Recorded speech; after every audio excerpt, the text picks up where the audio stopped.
Hey everybody, it's Rich, Big Daddy Salgado, and another segment here on Big Daddy and Friends. And I'm honored to have this next guest because I've seen their growth. I've seen from day one to where they're at now, and the accomplishments. I'm sorry, let me correct myself. Accomplishments are something that everyone should know and see and admire because she, and I'm saying it again, she is a pioneer in the sports world. And she's a good friend of mine too. So I'm glad, again, and honored to welcome Kelli Masters. How you doing, Kelli? I'm great, Big Daddy. How are you today? I'm doing good, just excited to have you on. And, it's two friends yucking it up and Love nothing serious. And, there's no, it's just us two yapping it up and we're taping it. So I love it. I love it. Well, it is an honor, and I'm really, it's been fun to watch you do what you're doing as well. So I'm excited to talk to you today. So, a lot of people may not know, so I'm going to enlighten everybody. Obviously, I've done a little bit of homework, and besides knowing you personally, there's so many things that you've done. I mean, listen, you were Miss Oklahoma. I mean, like, think about it. Think about it. I mean, what agent out there can say they have won a title like that? Nobody. I was on stage in Atlantic City at the Miss America pageant in a swimsuit. Yes. Yeah, and that alone, let alone, forget about the I'm recruiting players and I'm in a man's world. Bikini in front of the whole right, world. in front of millions of people. Yeah, I felt exactly. like if I could do that, I could do anything. Literally. So look, there you go. Thanks. Applause. But you were able to win 2 awards there at the Miss America pageant. So that, listen, you won the Super Bowl, the Heisman, and everything else wrapped up in one. So, great experience, and it paid for law school. If anyone ever gives me a hard time about it, it's my scholarship paid for law school. Hey, listen, at the end of the day, the old saying, haters are going to hate, and haters are just jealous because they aren't you. That's true. Think about it. It's like your story. You're a woman in a man's world, and these guys are telling you, hey, you can't do this. Why are you here? And all this other stuff. And at the end of the day, you're like, because you're there. You're doing it. You've done it, and you're still doing it. And you know what? Not only, listen, agent, attorney, college professor, speaker. I mean, what else? I mean, just got married. I mean, you're like, boom. You're like, lotto. Go play lotto. I mean, it's like, seriously. Yeah. I don't know if I want to test my luck there, but I have definitely pushed myself and pushed my limits. And it's been a very full life, very, very fun, and still lots left to go. Yeah. I mean, look, just like my business, we're all foot soldiers. We've been, listen, there was a point in time where if we didn't run into each other at a game, it was Senior Bowl, Super Bowl, Pro Bowl, Combine, and then everywhere else in between. Yeah. And, the grind has changed a lot since the beginning because, you become more heralded, more successful, more people know about you. So you're not in the attack mode as you would be in the early on, especially, and I can relate to you because you're fighting people to, get clients just like I was because insurance is not the greatest thing to talk about. No one wants to talk about getting hurt. No one wants to talk about getting dying, unfortunately, through an accident or whatever. And you know what? And I've been on the other side of the fence where, look, I don't think anything can happen to me and I'm invincible. Well, you know what? I had an aneurysm and I survived, knock on wood. Right. I'm still here. And I'm a lot healthier now than I was back then. Sure. But you know what? Those are the things that like wake you up and you say to yourself, wow, you know what?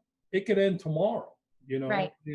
And that's the same thing when you're a woman and you're trying to recruit these football players. You know, all right, listen, if you get in front of 20, maybe you get one, and that's a Right. reach, but that's great. I mean, that's better than zero. And Yes. a lot of people, yeah, and a lot of people don't realize how hard you have to work to Yeah. get the client. It's Oh it's my a gosh, little yes. different in your business than mine because you're providing a full service where I'm really just Right. providing a product and a service. Sure. It's Sure. not as labor intensive as your business. You know, It's so much work, and it's when I became an attorney, I was focused on doing my work for my clients, but it was very basically 9 to 5 job, pretty normal. The work that I did wasn't going to be on ESPN that night.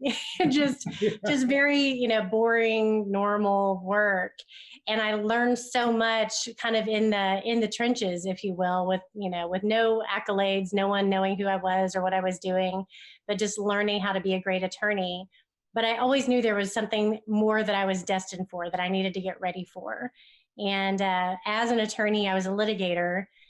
Still am 20 years later, very, very part time now because I don't have a whole lot of time for a law practice, but also developed an interest in nonprofit organizations and helping people give back. And that's, interestingly enough, that interest of me really trying to find this bigger purpose in life led me to working with my first athlete. And then that led me to becoming a certified agent, jumping in with both feet, starting my own company because agencies at that time were not hiring women as agents. And so 15 years ago, I launched, against all the odds, launched my own agency, had no idea truly how much work it was going to be. It was so far beyond just being a lawyer and negotiating. It was, 24/7 recruiting and then serving clients, doing, taking care of everything that touches their lives.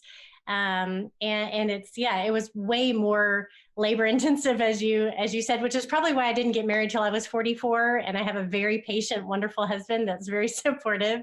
But my life has been serving, and very much like you. And I actually remember the first time I met you at the combine.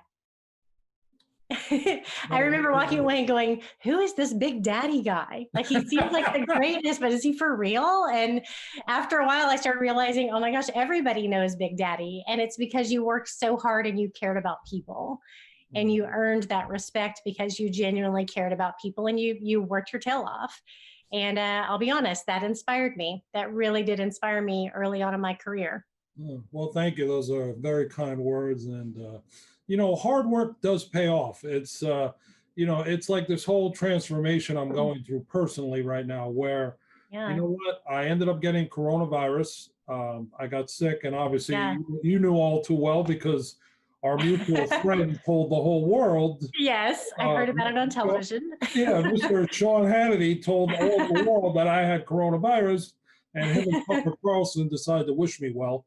But Oh, nice. Yeah. yeah, and listen, I love him, and they're both great guys, and I'll Yeah. see him next week actually. But Aw. going through that, really, I sat myself down, and I had no choice because I was laid up.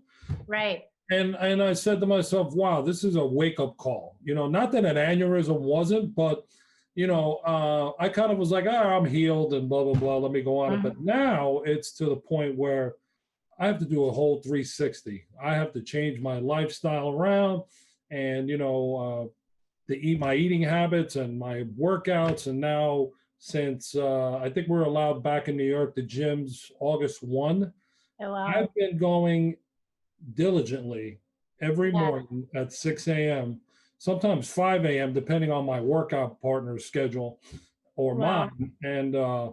And that's it. And you know what? The hard work is paying off because I see it, like we were joking around, my clothes are baggy and Good for people are you. saying, and people say it to you all the time now. It's like, man, what happened to you? Blah, blah, blah, blah. You still sick? Yeah. And I'm like, no, No, just listen, wait. I'm sick in the head now because I'm not eating, a whole pizza pie or three Right. cheeseburgers. But it's all for the better, all for the good, and you know what? It gives me the energy to start my day that early and go throughout the day. Absolutely. I do need, a few of these every once in a while, but I think that it's, Mine's on its way. Yeah, my yeah. husband is going to Starbucks right now. So. Oh, you know what? I'm a fan of a red eye because it's got that extra shot. Yes.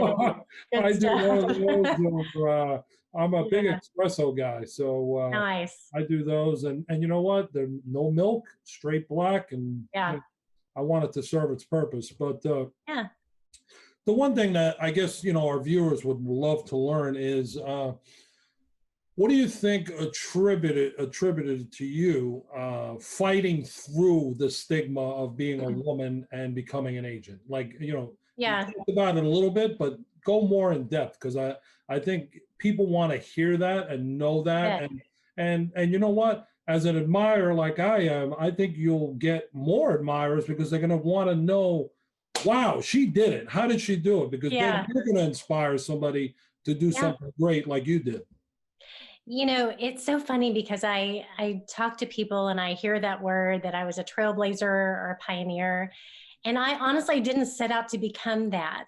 Yeah. I'm so thankful that, the battles that felt very personal to me, because I persevered through them. Now I can turn around and see so many people that are, that they're encouraged in their journey, and they're encouraged to reach their goals and persevere, because they see that I did it and I'm still here, and I'm still fighting the good fight. And so it's inspiring other people. And that's just a kind of a happy byproduct of me persevering, is that now I get to turn around and inspire other people. And that's everybody. Everybody can do that, because we have no idea who all is watching us, and watching what we go through and how we handle it.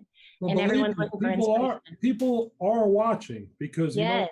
and this is where, because I'm a guy in the middle, I'm not attached to anybody or whatever, and you speak with, when you're at the combine, that's a beehive. Everybody's in that one room, everyone's yapping and whatnot, and you may not know it, but you have admirers out there that are watching, and they know it. Everybody look, is. You're the only woman agent to represent more athletes than anybody. Yeah. You're on your side of the fence. Yeah. You know what? And that's something that I know you're proud of, because you are a trailblazer, you are a pioneer, and it is what it is. Thank you. Yes. But it is so funny that I didn't set my sights on me being famous or well-known or a pioneer.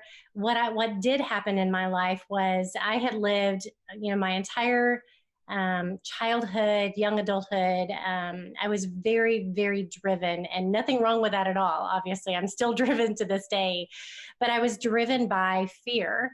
In most of my early life I was always kind of performing out of a sense of fear of failure and fear of people not, being impressed or letting people down. I was so afraid of failing and of not mattering. And I was so caught up in that when I did actually achieve, things, like you said, I was Miss Oklahoma. I won national and world championships as a baton twirler. I was, the top graduate at OU. I just, like, goal after goal after goal I was reaching, which I share that going, I did that out of fear. And there came a time in my life, early 20s, when I really hit a wall and said, I cannot, every time I would even reach a goal, it was still like it was never enough.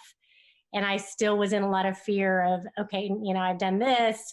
What can I do next? Or what if I don't do anything better than this? Or what if I don't keep succeeding? And what if everybody sees that I'm just this fraud? And so I lived in this sort of empty place for a long time. And I made a decision, and it was, call it a spiritual awakening. God became real in my life.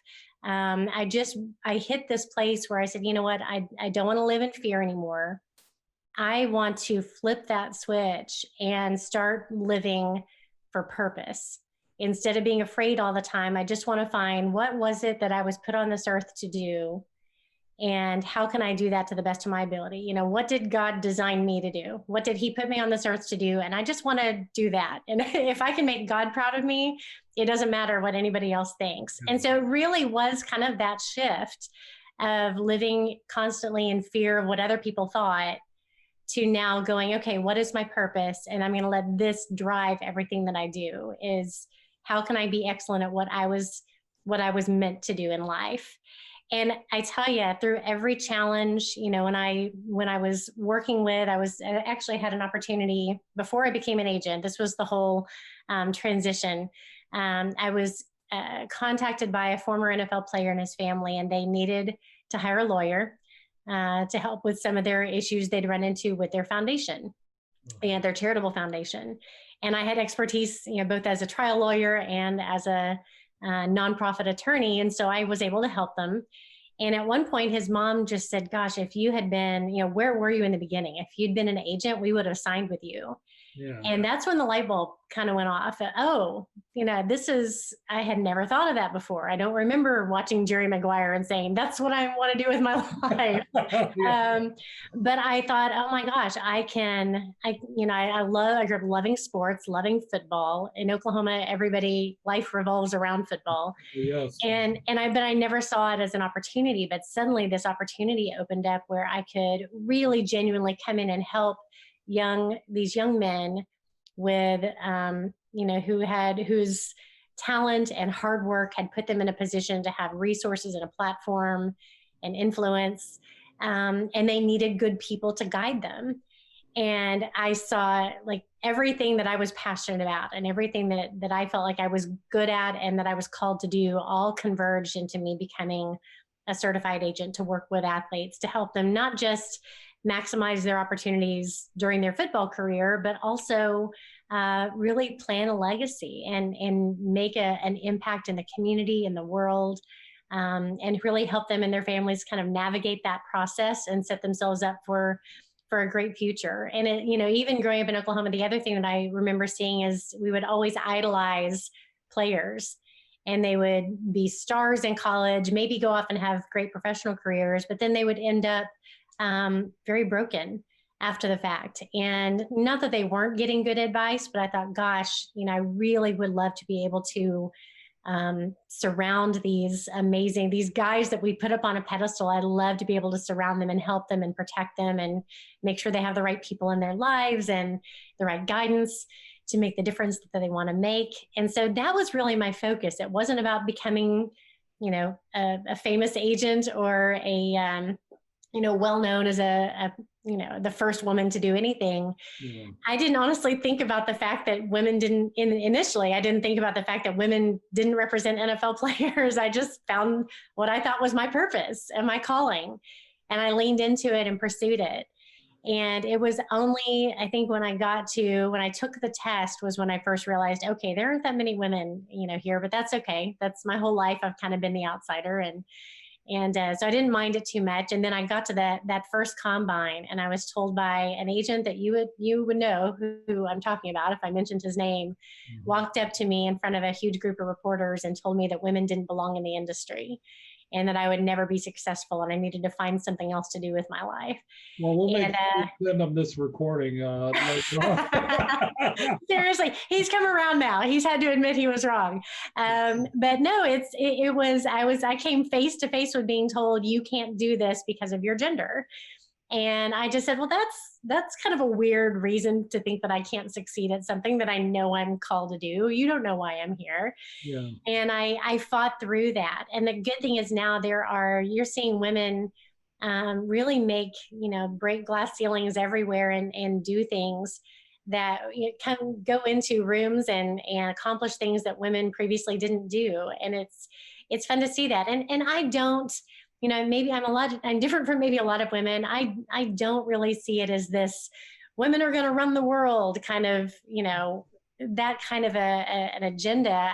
I just want to have a fair shot to do what I'm called to do. And I don't want the fact that I'm a woman to be held against me. I just had this conversation with Dan Wetzel yesterday at Yahoo Sports where I said, I never wanted to be given an opportunity just because I'm a woman. I just didn't want it to be held against me. I just wanted a fair shot to do something that I felt like I was good at. Well, you're doing a hell of a job, that I will Thank say. you. And you know, it's funny.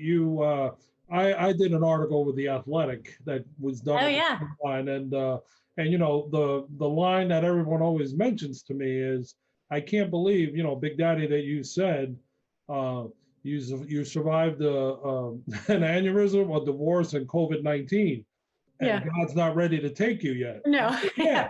I said, there's a purpose for me. Absolutely. And you know, if I wasn't successful at the other things, or I had it was negative to get sick and whatnot. Well, look, all that's behind me, Yeah. and you know, I look forward. And you know, you talk about women and equality. I'll share something with you. A lot of people don't know this, but I became an ambassador for a women's empowerment group. Oh, wow. I Yeah. love that. That doesn't surprise me at all, by the And, way. You believed in me from the beginning, so that doesn't surprise me. well, thank you. But and I'm going to introduce you to the founder and CEO one day, because Awesome. I think you would fall in line with what they're doing. I That's mean, I awesome. think it's a great fit and whatnot. And the Yeah. name of the group is called the Share Empowerment Group.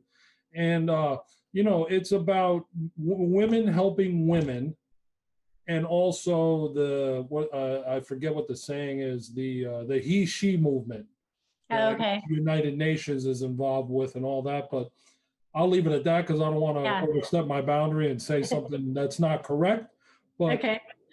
yeah, I became involved with that, Great. and I had some of my friends who you would know nationally and globally Yeah. support it as well and get behind it. And it's a big movement. And I'll Nice. invite you now. My golf outing, the Big Daddy Celebrity Golf Classic, is June 28th, 2021.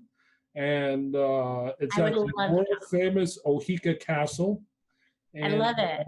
there, the share group will also be there, as well as we're Great. working on a couple of things to intertwine the groups, because I'm supporting the Orthopedic Foundation, Right, right. the Yes. spokesperson for them, and this share group group, and you know, just bring two different worlds together to see Yeah. what kind of turnout. And there's a couple of surprises that will make the turnout even greater, which I'll let that out later. But you know, it's funny how life works. It's like Yeah. a circle. You know, Yeah. you're in one place one day, and you know, you're here the next day, and then a couple of days later, you're over there. You know. Right. You never know what's going to lead to the next thing. So, Exactly. It's like even this. You know, you would yeah. have told me when I started doing TV at Fox. That was 2000, and I believe it was 7. Hmm. And you know, right away, everyone says, "Oh, Michael Strahan must have got you that gig," you know, because it's Fox and da da da da da. Right. And actually, it wasn't. He had something to do with it, but Yeah. it really wasn't him. It was Yeah. something else that came up, and then I started doing it. All of a sudden, now here I am. I'm going on air, but then they gave me a mic, and now I'm running around Super Bowl Yeah. interviewing people. I love it. Man, Yeah. Big Daddy, what are you doing to interview? Like, just be quiet and say hello. You know. Yeah. And gotten, you know, better at it. I've admired it, and it helps for business, obviously, and you're Sure. out there and whatnot. And then Yeah. now here I am with this show, which I hope to take to bigger and greater things. And you know, I know plenty of people, so this Definitely. lineup is it's long, and it's great, and it should be a lot of fun, and will be a lot of funnies. It'll be a lot of laughing. I love it. So, Yes. So great. it's all good. And then now let's get back to you. Enough of me. All right. So Aw. tell everybody about your new book. Yeah, I'm excited. So, a couple of years ago, I got a message on Twitter, a direct message from a gentleman that worked for a publishing company, one of the big publishing companies, and said, "Hey, when you decide to write a book, you know, I've followed you here for a long time. When you decide to write a book, let me know." And it's funny because that's one thing that I've always loved to do is write. But I had talked myself out of writing a book a long time ago. I'm an avid reader, But I would always, I remember walking into Barnes and Noble and looking around and going, gosh, there are so many books. I don't need to write a book. Everybody, that needs to write a book is writing a book. I don't need to add to this. No one wants to read what I have to say.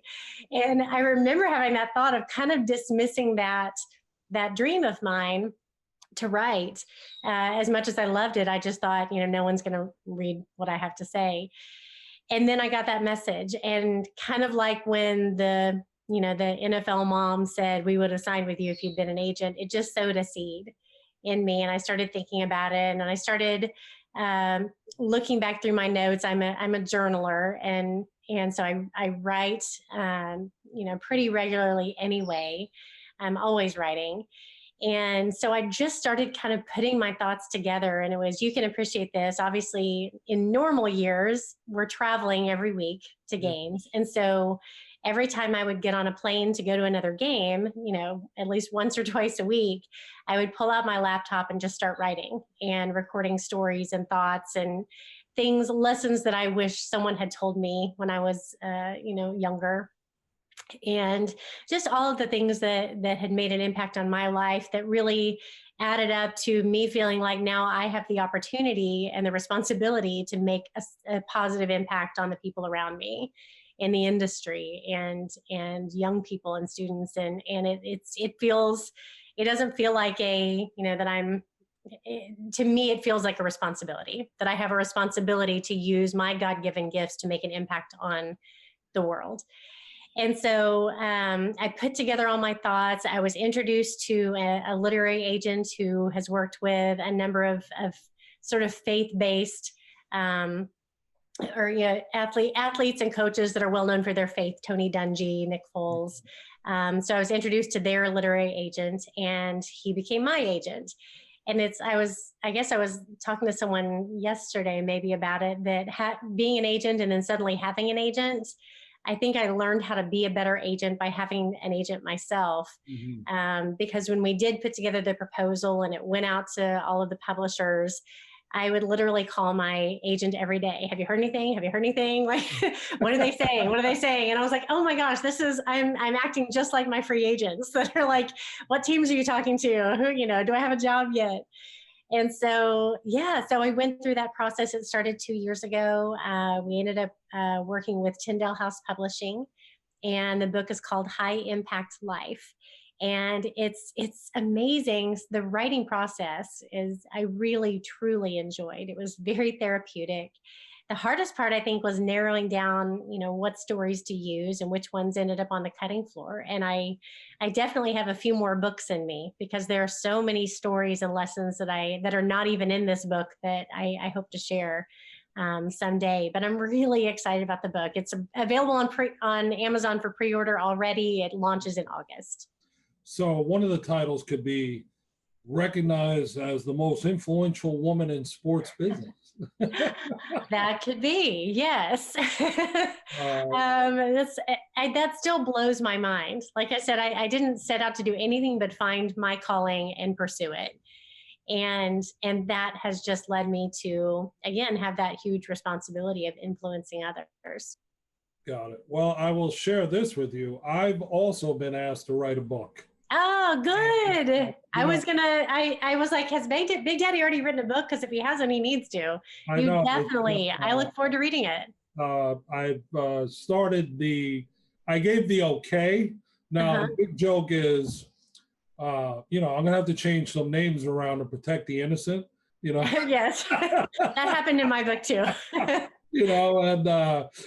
then, the other joke is, well, Big Daddy, your book will be probably a top 5 New York Times bestseller, but you'll have to donate all the proceeds to charity because you're not going to be around after the book is written. Oh, gosh, yeah. Or you'll have to go into witness protection program or something. Yeah, exactly. I'll have to move to an island. The only thing they have is food. Right, seriously. They'd track me down via computer or cell phone, but seriously. so I'm looking at that as well. That's good. The next thing that's down the pipeline, and good. You'll be great. Yeah, I'm excited about that, and I'm hoping, I'm God willing. I pray every day that we get through this virus and we can get back to some sort of normalcy, and with these poor people that are getting sick I and know. dying, and all that. So Yeah. we need something positive, and I think Absolutely. obviously a vaccine and people getting better will be the Yeah. best thing that can happen for everybody. Absolutely. Definitely. But anyway, so in closing, I I ask all my guests to turn around and now flip the hat and ask me a question that they Okay. think they may want to know about me or Yeah. ask or what I got going, whatever you want to say, feel free to fire away. I love it. When are they making Big Daddy the movie? Oh, I don't know. Well, there was one already with Adam Sandler. He was called Big Daddy.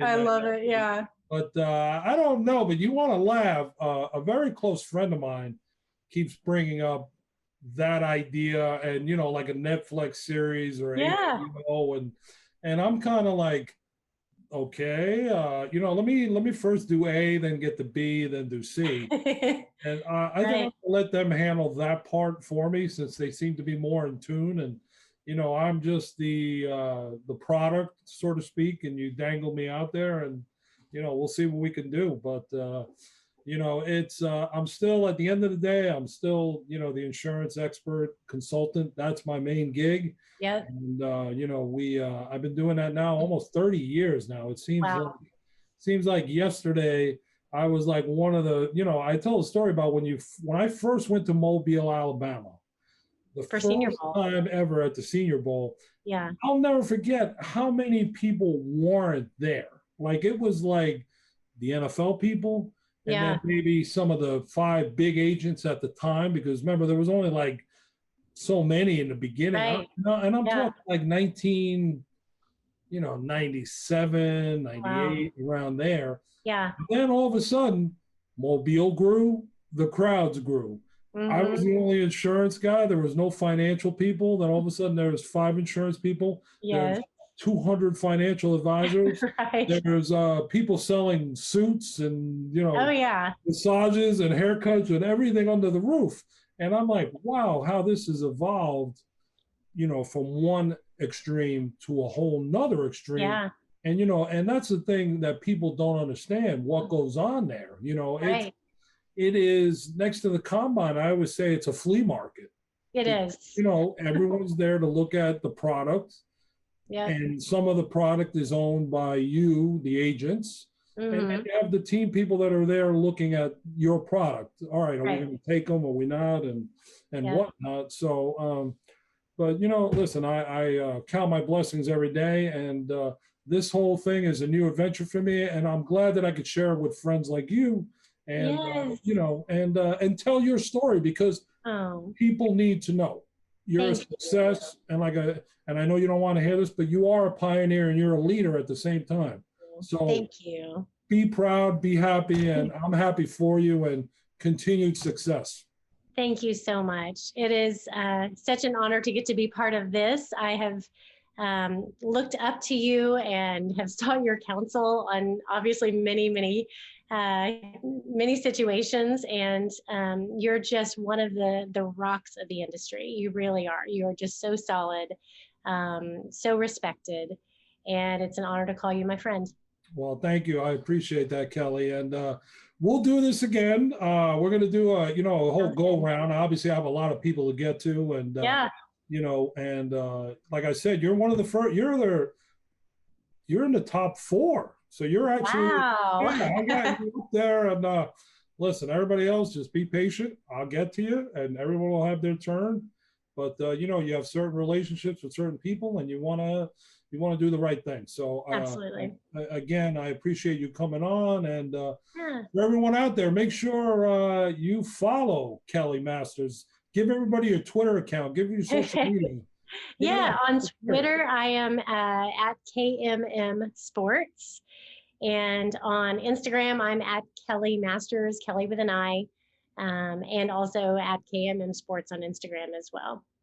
Well, that's great. So everybody, follow Kelli Masters. If you need an agent, give her a holler. She's good. So again, Kelli, thank you for coming on, and I look forward to seeing you down the road. And thanks again. See you soon. All right, you got it, Kelli. Have a great day. Thank you.